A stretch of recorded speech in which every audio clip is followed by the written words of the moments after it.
Alrighty, welcome back, everyone.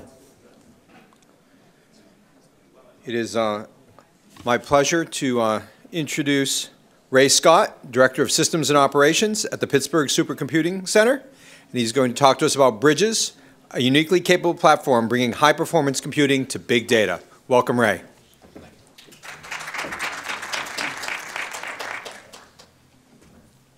Hey, good afternoon, everyone. Thank you. Yes, my name is Ray Scott. I'm with the Pittsburgh Supercomputing Center. I am the Saturday Night Live IT guy that our lunch speaker referred to earlier. At the Pittsburgh Supercomputing Center, we started about 30 years ago with an award from the National Science Foundation to provide high-performance computing resources to the national science and research community. And at that time, this community was made up largely of people doing science modeling, things like weather forecasting, cell biology, astronomy, and this is what we built the center on for roughly 25 years. Just a few years ago, on our 25th anniversary, we did start seeing a shift in what our users were asking from us. And so it's that shift that I would like to talk about this today, and then discuss the new resource that we're going to be installing over the next couple months in order to service the needs of these new needs that we've been seeing. So there's really two parts to the shift in our users. First is looking at our traditional users. We are still pulling people from the science areas that I mentioned, such as the climate change or in genomics, both the cell biology people, but now with the advent of sequencers and the astronomy group, what we're seeing there is just a large increase in the amount of data that people are needing to analyze. In the past, some researcher would come and use our services or use our center. They would pretty much show up with just a Fortran program, recently not on punch cards anymore, but still would have a program that they would bring, and through that model would generate most of the data that they were going to use, or all the data, locally. Now what we're seeing are these large instruments that are coming online, and the researchers are showing up with the tens and hundreds of terabytes of data and wanting to be able to run the analytics. I enjoyed an article recently in Scientific American from the telescope community. You may have seen it. There's several new telescopes that are coming online. There is the Magellan telescope, and so their new one is now called the Giant Magellan telescope. But then the Europeans have the large telescope, and their next telescope is the extremely large telescope. So our friends in astronomy are running out of superlatives to describe their instrument. The problem we have in providing a service is every time we see 30-meter to 40-meter telescope, we do the calculation of how much more data that's going to mean that we have to process. So that's the first shift, is seeing these instruments get larger and larger, and the researchers wanting to bring the data and do the analytics at our place. The second shift is a little more fundamental, and that is instead of the traditional science areas, we're seeing new communities starting to adopt high-performance computing methods. So these are largely coming out of places like the humanities and the arts, where people might have texts that they want to analyze. Of course, there's also the whole social media, where people want to be able to bring in Twitter feeds or work off of Facebook and do some analytics there. There's a huge area now growing in video analysis. So these are all new areas that really haven't used high-performance computing in the past. So over the past 5 years, we've been watching this and trying to figure out how we could best serve this community. It's complicated by the fact that in the traditional areas, we had sort of a limited number of things that we had to be expert in. Certainly the computation, some of the algorithms. There were really a very limited number, and it was pretty easy to get your hands around it and provide good service. Now, as you can see on the right, there's a whole new set of technologies, a whole new set of algorithms that are just emerging, and it's a real challenge as a center then to provide these services to our users. So about 2 years ago, we entered into the NSF proposal process, which is sort of like watching something on the WWF. And we submitted a proposal that would build a new supercomputer oriented toward this new community and the large data analytics. Being a bunch of native Pittsburghers, we called the system Bridges because we do want to bridge high-performance computing technology over to these new communities. But of course, we also know that we all live in the city with the most bridges in the world, beating out Venice, Italy, I'm told, by 3 bridges. This researched according to the captain of the Majestic on the Gateway Clipper the last time I took a cruise. So the name of the system is Bridges. It's a $9.65 million award for a computing system that we'll build here in Pittsburgh, actually in our data center out in Monroeville. And again, the idea is to bridge these new communities into the high-performance computing world. So I'd like to tell you then, the system itself falls under a national consortium called Exceed, and this is the organization that will coordinate and orchestrate the usage of the system. So at PSC, we are a part of the Exceed consortium, very active in the work that goes on there, but this is how we fit into the national high-performance computing ecosystem. So just a few things then that as we were putting together the design for the new system, we had a lot of use cases that we wanted to try to cover, probably too many for really being successful. But the first one on the data-intensive workflows and applications was probably the most important. As we've looked at the data analysis that the researchers want to do, it's very rarely anymore that it's just run one executable and done. Okay, so we need to have workflows where people can manage data through many different stages of analysis and then come up with some results which then may feed even further research. So this was just one of many cases that you can see here that we were taking into account. So to bring in then the non-traditional users, this was really, I think, our most important factors. We wanted to make sure that what is sometimes called the long tail of science, so if you took all of the users, you would, and particularly the utilization, okay, who's using the computing cycles, there would be a very large spike over on the left from the traditional science communities. But there's a lot of very good research that can go on out as you get fewer and fewer cycles in some of these areas that I was talking about. But these are different users. These are not the people that have been doing the high performance computing for, our past 30 years. So that was our objectives, and so we came up really with sort of 4 goals for the system: the interactivity, gateways, the database, and then having programming languages that were familiar to these new communities. Interactivity is really the biggest. High-performance computing is still one of the last bastions of batch computing. So all of our traditional users are used to putting a job in a batch queue and then coming back some number of days or weeks later and getting the result. For those of us all here at this big data conference, I'm sure we've seen that for things, especially like a Hadoop analysis, it makes no sense to have an Hadoop analysis be in a batch environment. It's really about the exploration and the analytics of the data. So a researcher sitting there posing questions, getting an immediate feedback, using that feedback to pose the next question, that's really what these new users want. So we're looking at moving the system from what has been a batch environment over to more of an interactive environment.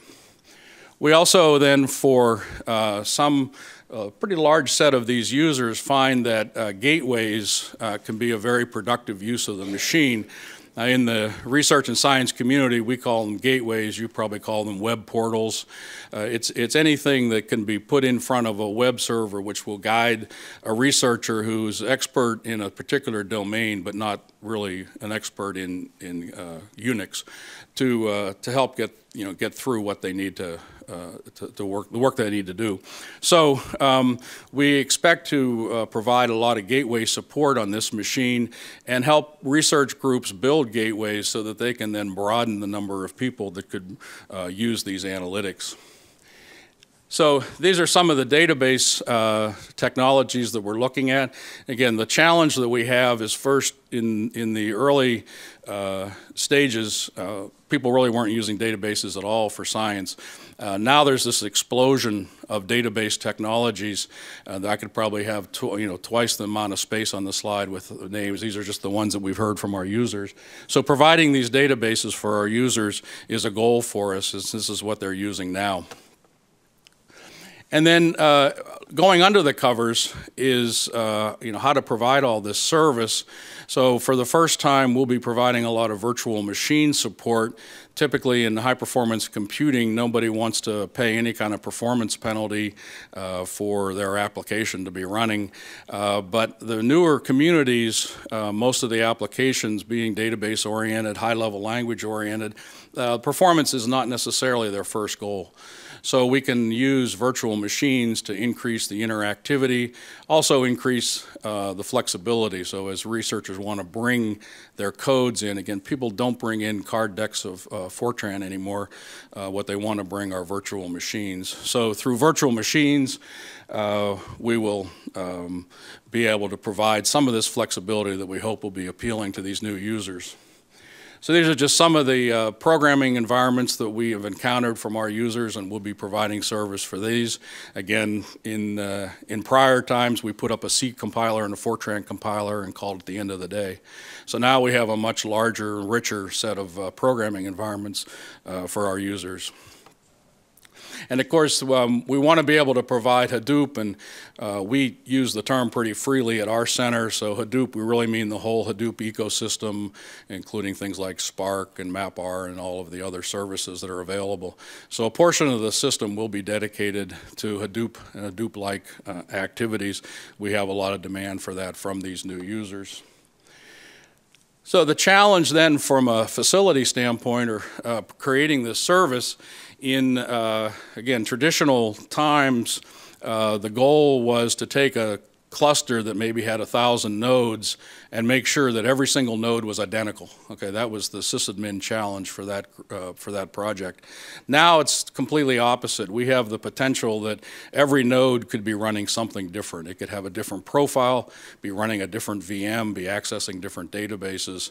So we're going to be relying on the OpenStack tool. A lot of what I'm going to give you here are just going to be some Google search terms, and if you have questions, I'll be glad to answer them later. But the OpenStack service is a great way, we think, to organize a machine like this so that we can customize down to the node level what the users are asking for and be able to provide that service. There's a couple components to the OpenStack that we're going to depend on. Again, just Google search terms for you. There's a booting capability, so we expect to be booting nodes and then rebooting them into different operating systems, different scheduling environments, and doing that quite frequently. So there is a service within the OpenStack ecosystem called Ironic that's going to allow us to do that. One of my challenges as a director and responsible to the NSF is explaining why we're spending $9.6 million on a product that has a teddy bear beating a drum for an icon, but it's a good service.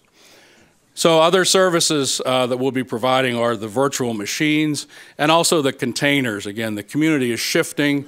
There's been a very strong emphasis on virtual machines, but now the lighter weight container technology such as Docker, and so we'll be providing that as well. To manage all this is becoming quite a challenge because, as I said, we used to have just a few packages. Now we have tens. So there is a new consortium from the Linux Foundation, this OpenHPC, and it's providing some nice guidance. I just call it to your attention. If you're looking for services, you can look up the OpenHPC on the Linux.org or the Linux community, and they're putting out approved or stacks of software that have been tested and known to work together, and we're an active participant with this group, working particularly in the data analytics area. So for the machine itself, we have three technology partners, Hewlett-Packard. We spent about a week right at the critical part of the proposal process, changing all of the text to say Hewlett-Packard Enterprise. So we really appreciated that split up right during our proposal process. So Hewlett-Packard Enterprise are providing the systems. We have a close association with Intel, providing the CPUs and the interconnect, and then Supermicro for the storage. This is just a high-level schematic of the machine. And I think what might be interesting is just that top orange layer. On a traditional HPC system, that layer probably wouldn't be there. That's the database servers, the web servers that we will use for user-facing and try to make the experience for these new communities more familiar.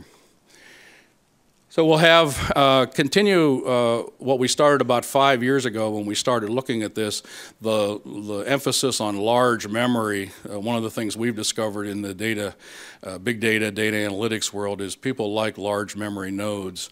So there'll be an array of nodes, 128 gig nodes, there'll be about 800 of those. And then we'll have tens of these 3 terabyte nodes. And then using some pretty interesting technology from HP, be able to provide several 12 terabytes. That's 12 terabytes of main memory.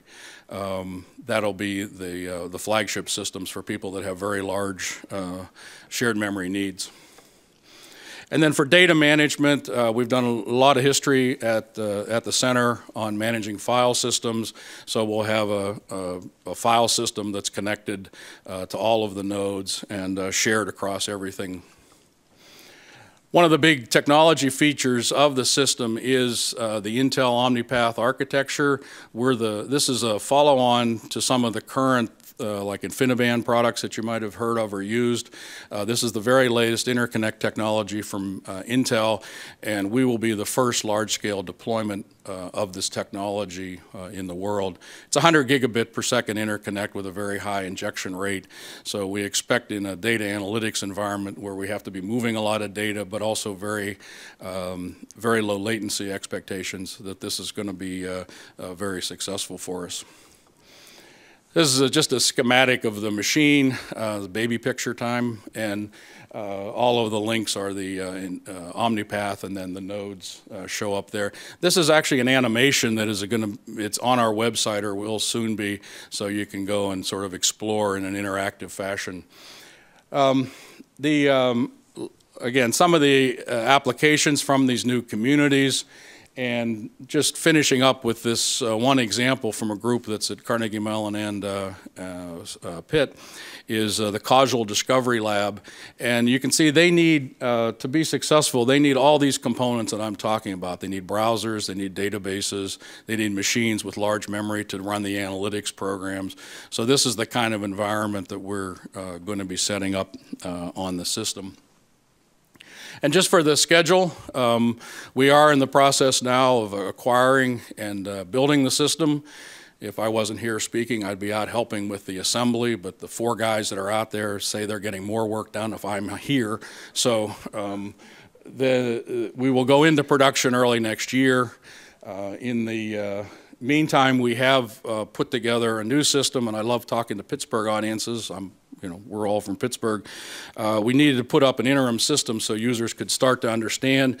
And so with the theme of bridges, we called the interim system Greenfield. A lot of people think of Greenfield, as a place where you're starting fresh, but we, of course, thought of it as a place where it'll be around for a while, and then in December, we're going to blow it up. So when bridges comes online, we'll be done with Greenfield.